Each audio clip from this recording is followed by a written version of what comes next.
ক্রিকেটে এমন কিছু রেকর্ড আছে হয়তো সেই রেকর্ডগুলো কোনোদিনও কেউ ভাঙতে পারবে না। নাম্বার 1, ডন ব্র্যাডম্যানের ব্যাটিং অ্যাভারেজ। 52টি টেস্ট ম্যাচ খেলার পর ওনার ব্যাটিং অ্যাভারেজ ছিল 99.94, প্রায় 100-র কাছাকাছি, যেটা এক কথায় অবিশ্বাস্য।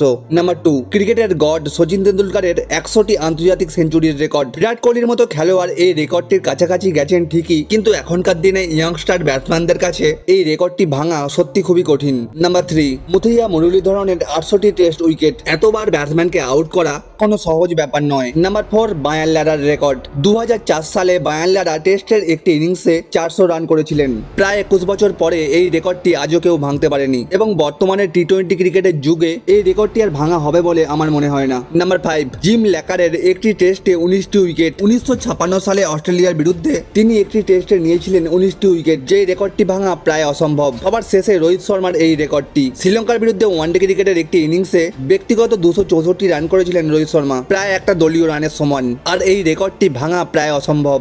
এই রেকর্ডগুলির মধ্যে কোন রেকর্ডটি ভাঙা হবে বলে তোমাদের মনে হয়? কমেন্ট করে বলো।